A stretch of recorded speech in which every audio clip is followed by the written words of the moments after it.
This show's starting officially right this minuto. All right, you in there? All right, so listen, here's the deal. This is your boy, Garrett J, the founder of Wake Up Warrior and CEO of DKW Styling, and welcome to the Date Your Wife podcast. Are you going to start acting like the CEO, or are you just going to keep that title? I just take the claim of CEO. I don't actually do CEO. I just take the claim. You know what? If you're not going to do the dirty work, quit taking the title. Listen, I do the dirty work all the time. No, you don't. I do the dirty work all the time. Like, let's not pretend like I don't do the dirty work. I do the dirty work. All right, so listen, here's the deal. We're coming live on Facebook. If you're on Facebook, you're watching this, wonderful. We'd love to have you here. You can ask some questions live in today's show. This is the second time this week we're actually coming live. We're recording this pre-early. We're recording this show actually like 3 days. 3 days before the actual show will release in iTunes, Google Play, Stitcher, SoundCloud, YouTube, and also at dateyourwifenow.com. And exclusively early on Facebook at Wake Up Warrior, the fan page. So, listen, we're going to get into a topic tonight. Here's the deal. We are, What's our topic? we went We to, got like 20 minutes. we went to dinner tonight at an amazing place in Laguna. The name is? Star. You're horrible. Sea Star. Yeah. Sea Star is the name of the restaurant in Laguna Beach, California. We went there on date night tonight, and it's amazing. We've been there. We've been to this place probably like 50 times or so. I don't know. Probably. Probably like 50 times. Anyways, the owner of that restaurant was there with his wife. They were working tonight, and he made a comment about my story on Instagram here a few days ago about you being pregnant. Oh my God. I was doing some funny shenanigans at the pregnant store. We were in. Well, I was the pregnant store. I finally was like, okay, it's time. I can't fit in any of my pants, and it's too cold to wear little summer dresses. Like, I need some pants. So, is that hard to like get to a place where you have to like acknowledge my pants don't fit anymore?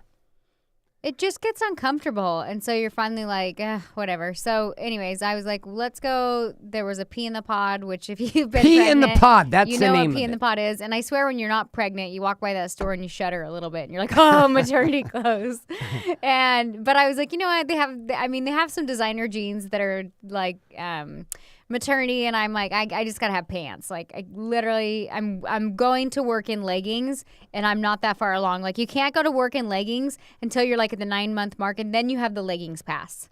But before that, like, it's too early. So anyways, we're sitting there in the dressing room. Is there a rule to the leggings legit? Is this like a thing you can't do it? No, like you just like if you like towards the end, like I kid you not, like the last month, you're like, fuck it, I'm wearing sneakers and leggings, and if you don't like it, you can let your hair fry off, you stupid bitch. But you're not really mad at your client. You're just fat and miserable. I shouldn't say fat, but you're just like big and miserable.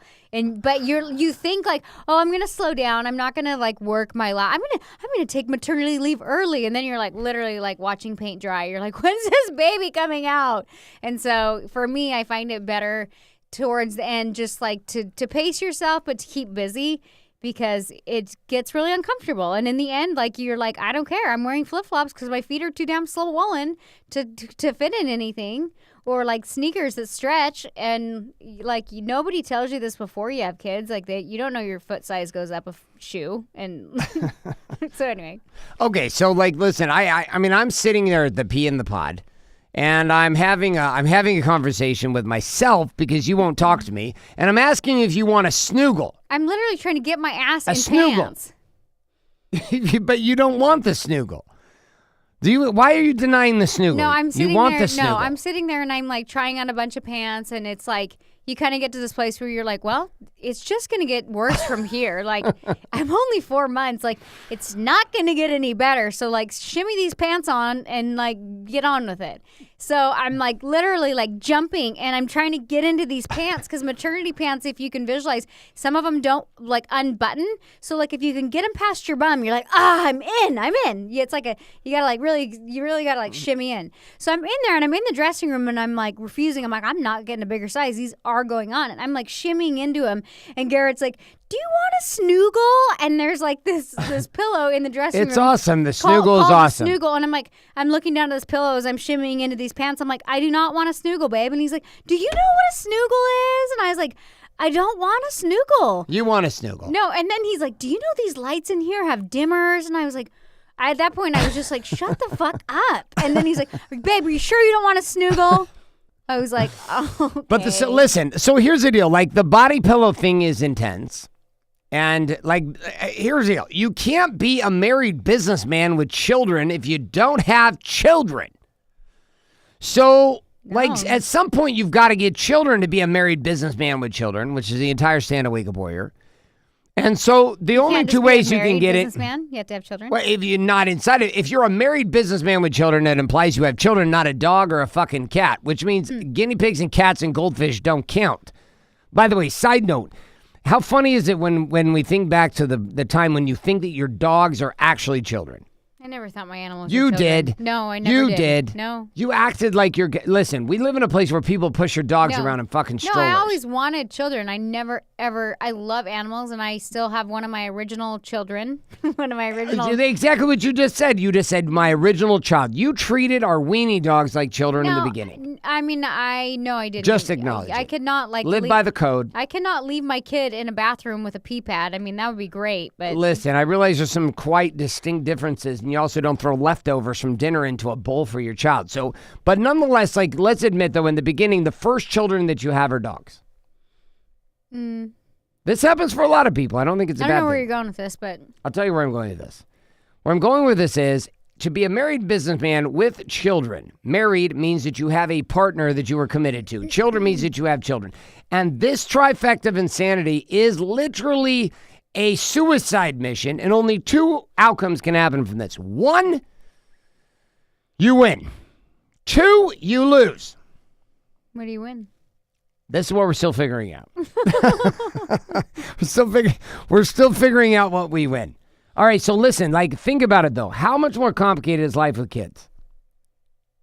I mean, I think, like, what you don't have perspective until you have kids.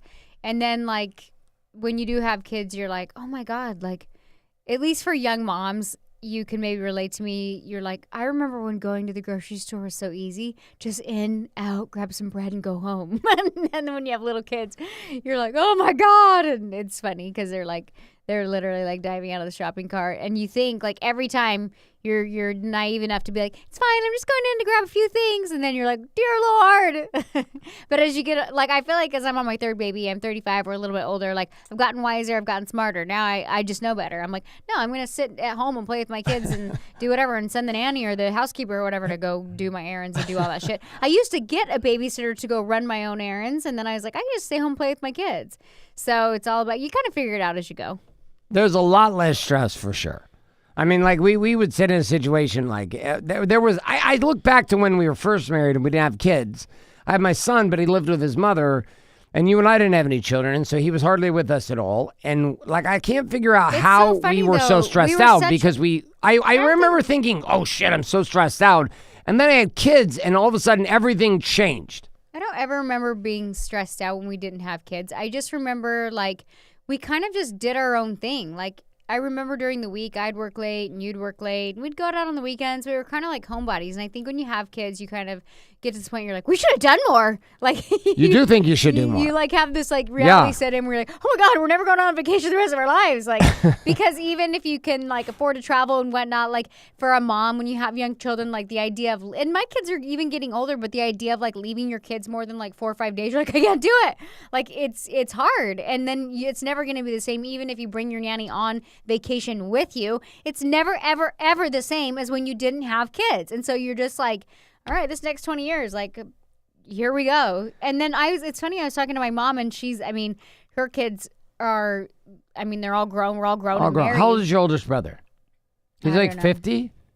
Is he 50 yet? I don't know. I have 5 kids in my family. I don't know. He's older than me. I turned 43 this summer. Yeah, he's like 48. He's got to be almost 50 Looks now. like he's 70. And then I have a sister who's 25 almost. Yes. So we got a big range. But anyways, I remember my mom like telling me, she's like, you know what? It's so crazy. Like, even when your kids are married, like, and having kids, like, you think that stress and like being a mom goes away. She's like, but it doesn't. Like, even when they're married, you're still like, I hope they're making good decisions. Like, I hope. She's like, so you're always a mom. Once you're a mom, you're always a mom. And I was like, oh shit. And so, but it's like you would never want anything different once you are a mom. You're just like, I can't imagine my life without my children. So, is this a parenting show or? Listen, here's the thing that I'm getting to is that like I sat in a situation as a businessman, and it's one thing to build a business and have nothing else to worry about but building a business.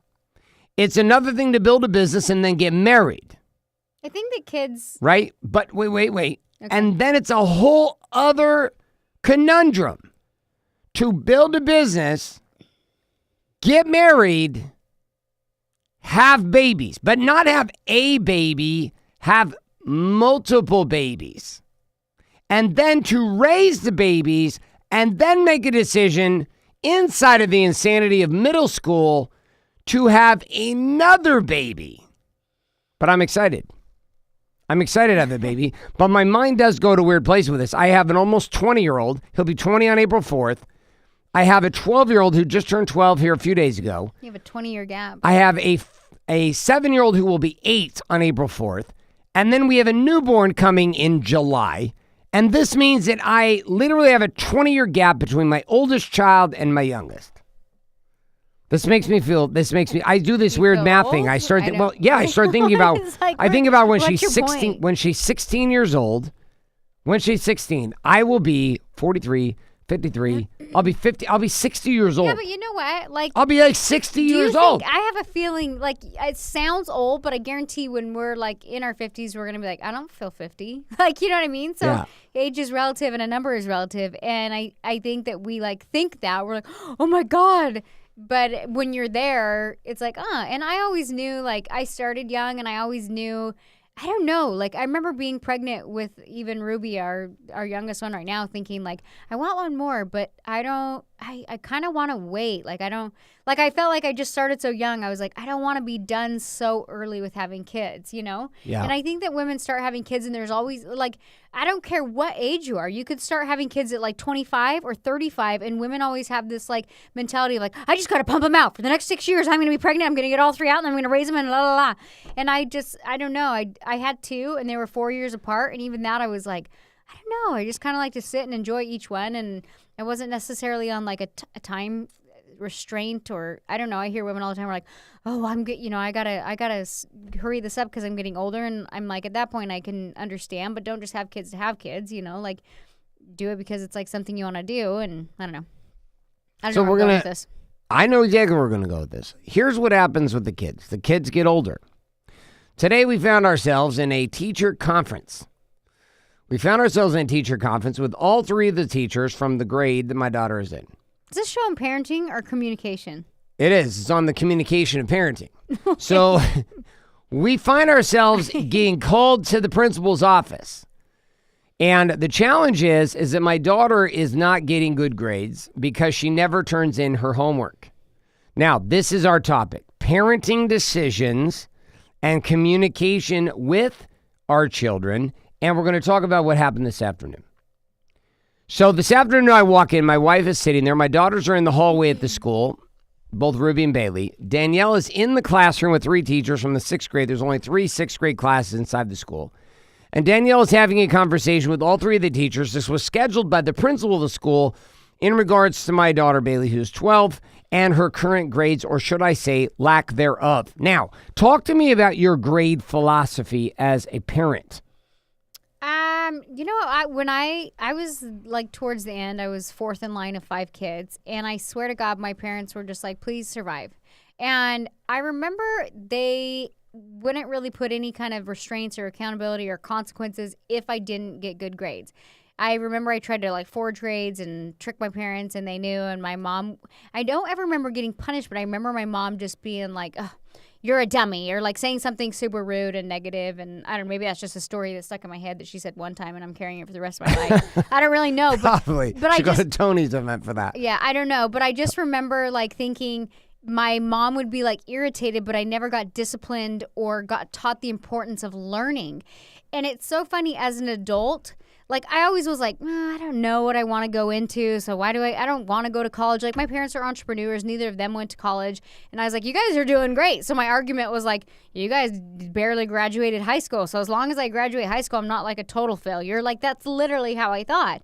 And my mom would be like irritated that I would get bad grades, but I'd always had this philosophy of like, you don't have a leg to stand in and you're doing well, so I'm sure I'm going to be fine. Yeah. And it's not until later that I realized the importance of learning, because like owning my own business and like doing my own thing, it's like you have to have a love for learning and you have to learn to learn. Yes. And so I think I didn't understand that concept. And it wasn't necessarily about grades. It's about building good habits and patterns and that kind of thing. And I think I thought as an adult, I don't have to learn anymore. And like some adults may take on that mindset. But now like seeing like the person that I can become by learning, I'm like, oh my God, like I wish I would have became a better learner when I was young.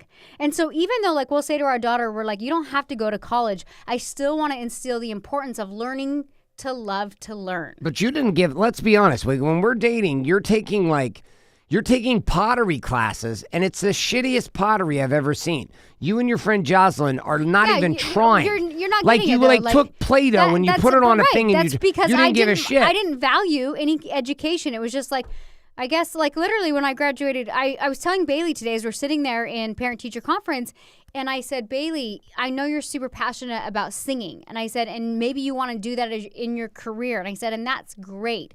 I said, guess what? In junior high, it's such a pivotal time for you. I'm like, I remember being in junior high, and I really wanted to try out for like dance and cheer in high school, but I wasn't great with my grades. And then when it came down to it, like I just didn't have enough motivation. And when it came down to like tryouts, I couldn't try out because I didn't have good grades. And so high school, those patterns and behaviors of learning and getting medium grades continued, and I never did sports. And who knows what I would have pursued had I have done that, or how would that have shaped my life? And I said, so singing to you is important. Like junior high is so important to set those goals to have good grades as you go into high school. I said, any high school you go into, there's a standard, just like sports, of like being in drama or in choir or whatever it is, you have to have decent grades to get into it. And I said, so I know like hanging out with your friends is awesome, because I know that's why she's getting bad grades. I said, but if you really, really want to pursue this, you have to get good grades now, not when you decide to go into high school. And she was like, okay. And that was something I always regretted, like go in junior high, like thinking like, and I'd always blame my parents and be like, God, why didn't my parents push me to do more? And I can be stubborn, and I get I was probably hard to raise from what my mom has told me, but there was just no consequences for not getting good grades. And so as we sat Bailey down today, it was kind of like limiting social activities, because that's what she thrives in and that's what she loves. She's like a girl version of Garrett. She's very social. She's smart. Like she's just witty. Like she's like literally, she looks like me and is a girl version of Garrett. And so I just was like, you have to set a good foundation for yourself. And I think we just have to, monitor it more with her. I mean, listen, the only reason I got good grades in college or high school, and the only reason I got good grades in college, was because it was always linked to one thing. If you don't get good grades, you do not play football. The end.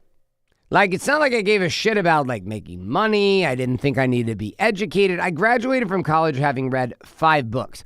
My first point on this with us is that we as parents have a very different philosophy about education with our children. But don't you think, like, you got good grades and you probably learned better? I got B minuses, and I learned how to cram for tests, which I would agree are very, very good skills for learning. But you graduated from high school. College. I did, and I graduated from college. So I feel like you have a better education background. I have a degree in PE. But still, you have a better education background. Which, by the way, is a background very than healthy I do. thing for a warrior. And you know what? Like, you love learning, and I've, like, since I've met you, you, like, just love consuming information. But I didn't like that in the beginning. I wanted to lift weights, chase girls, play football. That's all I cared about. I didn't care about anything else. But you had to have some kind of foundation to stay in weights and football.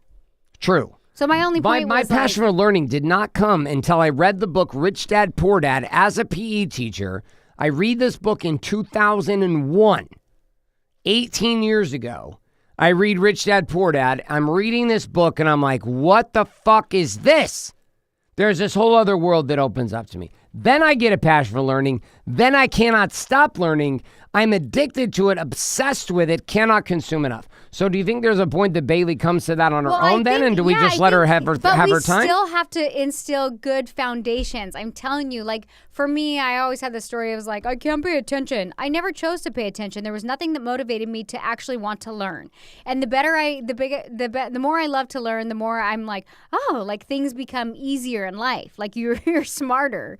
And so it's, you still, even if she values social activities and all this, like, I think there's so much, like, I don't know, so much is taught in just like doing homework and having good grades. But here's the thing I get to. The only reason I did homework was because of sports. I don't feel like we have any leverage with Bailey. Yes, we do. Her cell phone, that's the only leverage I can think of. I told her, like, I felt like I got through to her today. I was like, you like to sing, right? She's like, yes. And I'm like, if you have any chance of going to, she wants to go to this big performing arts school called OSHA. And I was like, you not only have to sing, but you've got to have sing. You got to have good grades. Like, it's not good enough to be good at one thing anymore. Like, you have to be good at multiple facets, and that's just how life works now. And I think she was like, okay. I'm like, so if you don't get good grades in junior high, like say bye to OSHA or any kind of performing arts school in high school. And she's like, okay. But then it also has to be followed up with like a consequence. Like that's which we created because it's like one thing. And I liked how the teacher was like, listen, I want to lose weight, but tomorrow I'm still going to eat. Like, yeah. But let's talk about what happened. So I walk in, the girls are sitting in the hallway. My wife is sitting with the 3 teachers from the 6th grade. I walk in, Danielle and them already been having a conversation. I sit down, I get the update on where we are. I gather data. Now, I notice one thing with parents. I've experienced parents who, no matter what their children do, their children are always right. Right? They always take their kids' side. I think because there's a lot of guilt in being a parent that if your kid's screwing up, you feel like you have to like defend it a little bit. There's nothing to defend if your kid's fucking up. But I'm just telling you, I think in the back of like minds of parents, there's always like it's like they want to be like, but I'm doing everything I can. Like, yes. But really. And I think that's probably a teacher's fear going into a conversation like that. Like, hey, like, we're not trying to put blame on you. We just really care for your child. Well, I think parents are pussies. Like, most parents are like total pussies when it comes to dealing with their kids. Like, there's all this idea that somehow your kids are always right. Actual teacher, I think I have a degree in pedagogy. Teach, stop it. Okay. I did teach. No, you didn't. Yeah, I did teach. You did your student teaching. Stop. I did teach. I am a PE teacher with a secondary education certificate. Hey, live by the code. Did you teach? I taught school. Besides, like, your student teaching. Live by the code. I didn't do a whole lot of teaching outside of football coaching and the student teaching. So you did student teaching. It's still fucking teaching. Okay. So I'm teaching, and I'm having this experience, and I'm not enjoying it at all. So I end up doing something totally different. But I come into the meeting, and so I have a respect for the teachers because the teachers are constantly on the defense because most parents take their kid's side regardless. They're like, my kid is right all the time. Well, here's a harsh reality. Your kids are fucking up most of the time. You know this. You know how they act at home. You know how they behave with you. Well, guess what? They're not acting like Prince Charming out in the marketplace. So I assume that my daughter is amazing because I know she is. And at the same time, I know my daughter is also a shithead. So I'm coming into this meeting saying, I know my daughter's a shithead. I know she lies to me at times. I know she fucks things up. And also I know she's amazing. And I also know these teachers are doing their best to try to navigate and guide my daughter in the classroom. So I come in and we gather the facts. The facts are what? I'm going to give you a drum roll. They tell us what? She's getting D's in some of her classes. But you know what? F's in some of her classes, C's in some of her classes. I'm going to take some accountability for this because she literally, like, Bailey would be like, I didn't ever check her homework. And she's getting older and I didn't want to feel like, I kind of like think like, hey, if you're lying, don't even like homework. No, I feel like if you're lying to me, then you'll suffer the consequences. Like I don't. Okay, I got to this place as they get older as children. You're kind of like, listen, I have to kind of let you suffer the consequences. I remember even like in like 3rd grade, like the teacher was like, Bailey's not turning in her homework, and I go hold her in at recess, and she's like, really? And I was like, yes, she needs to understand the consequences of not turning in her homework. Because she didn't have a cell phone and like play dates were just like kids in the street riding on their bikes and whatnot. So then I go hold her in at recess and she's like, okay. And she did that a few times. She's like, Bailey started turning in her homework again. And I was like, yes. That's right. But my point being is like, I think I knew I knew, like, I'd be like, Bailey, is your homework done? She'd be like, yeah, I did it in study group. Or she'd just, like, She'd every lie. night, like, I'd very rarely lie. see her doing homework, but I'd ask her every night and say, is your homework done? She'd say yes. And I kind of knew. No, so she lied. So it's like, I remember my mom, like, asking me, like, a straight question one time in high school about, like, something being out with my friends too late. And I was like, no, I didn't do that, Mom. And she looks me straight in the eyes and goes, you're a liar. And I was like, how'd she know? And, like, I'm sure parents, like, always know. You know what I mean? But anyway, we gotta wrap this show up. We gotta get on with our date. I know. Like, the thing I'm going to wrap to is what happened. So I come to the facts with the teacher, and this is the baseline of my life. At the highest level, I try my very best. I'm committed to this. Sometimes I'm perfect at it. Sometimes I fuck it up. But I'm getting much better than I've ever been before, which is like, I'm going to get to the facts of what's actually happening. And the fact was, my daughter is doing well in tests. She's doing well in school. She just never turns any homework in, ever. And it's hard to get good grades when you don't turn in homework. So she has D's and C's because not she's dumb, not she doesn't need help, nothing. No, she just doesn't turn her homework in, ever. So all three teachers say, so the problem is she doesn't turn in homework. And they're like, yes. I was like, is it the problem that you experience my daughter is dumb? Does she struggle with this? Is she struggling in knowledge? Like, they're like, no, she's very smart. She just never turns her homework in. I was like, okay. So we come up with a game plan together. And the game plan was she needs to have grades at a certain level by Fridays. Every Friday. And her teachers even say, no, we're not going to report on it. You're going to have her report on it to you. Yeah. Now, when I grew up in middle school, I had to bring a note home on Fridays, and if the note said I was naughty, I didn't go get a play all weekend. If it said I was nice, then I got to, go play. So I was a kid who had that problem too. So then we come to the decision, and I invite my daughter into the room, and we have a hard conversation with my daughter sitting right there. She's feeling all kinds of pressure. Her three teachers are there. Me and Danielle are there. 5 adults and my daughter, and I came pretty direct at her. She's so cute. She is, and I came direct at her. And we came to the bottom line, and we created a very clear consequence, which I've done in a whole bunch of areas with her, and it's worked really well. Are you going to follow through? I've been following through with the phone all the time. We don't get in the car by 6:45, there's no Starbucks. We don't get in the car by 6:50, there is no cell phone. Bailey is a very I take the phone away. Personality. And I, lately, it's been good for me, honestly, that you've been following through more. I follow through like a motherfucker now. I try to follow through with her. And, let me just tell you how it goes down. She's now taller than me. And I'm, 4 months pregnant. And, the other day, I was like, give me your phone. I'm like, I told you. I can't remember what it was about. I'm like, I told you you're being a little butthead. You're back talking. Give me your phone. I told you lost today. She's like, no. And I'm chasing her. I'm literally, running around the dining room table. And I'm like, give me the phone. I'm like, I'm pregnant. Give me the phone. Yes. She's like, no. And she's taller than me. And she's holding it above my head. She's like, no. And I'm jumping. I'm like, give me the phone. And then I'm like, ah. And then I bump into her. I'm like, oh, Bailey. And she's like, oh, are you okay? And I was like, ha. And I took the phone. So I have a new strategy for this. I have an app I have an app we're gonna download on her phone, which means I can shut her phone off at any time. It's weird to be jumping in I'm like, I can't get it. Yes. Now listen, the final piece was my daughter's sitting there. And I commit with her and her teachers, and I make her tell her teachers what her commitment is. And at the end of it, I said, listen, here on Fridays, you're going to come to the general's tent. You're going to bring your laptop. You're going to give me a report on your grades. If any of your grades are below B-, you lose your phone and no friends for the whole weekend. Clear cut. Fridays, grades have to be up. The end. I was like, I looked at her, I said, do you think you're dumb? She's like, no. I looked at her teachers, do you think that Bailey's dumb? They're like, no. I looked at Bailey and I said, Bailey, I don't think you're dumb either. Bailey, why are you not getting good grades? Because I don't turn in homework. Exactly. Which is a game of laziness and commitment. You want to spend more time with your friends and screwing around on Instagram than you do want to actually doing your homework. So the game is simple. Turn in your homework. Get good grades. If you get a B-, you're fine. If you get less than a B-, you lose your phone and your friends for the weekend. She was very clear about this. Teachers were clear about this. We were clear about this. Bailey's hard too, though, because what I've noticed with her is she'll be like, "Can I hang out with friends? Can I hang out with friends? Can I hang out with friends? And then finally, when she knows it's off the table, it's almost like she doesn't care, and you're like, "Huh."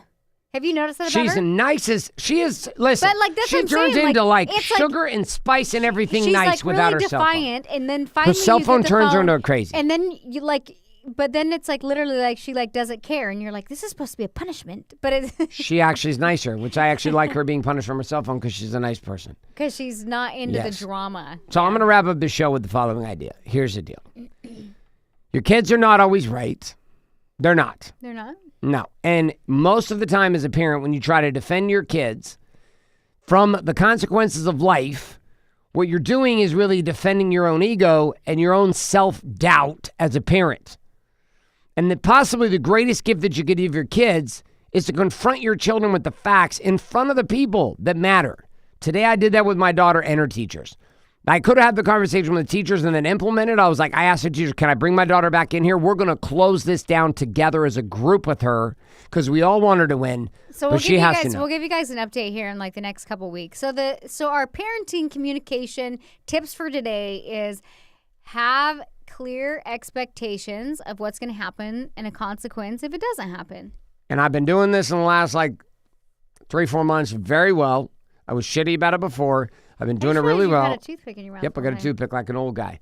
And it's working.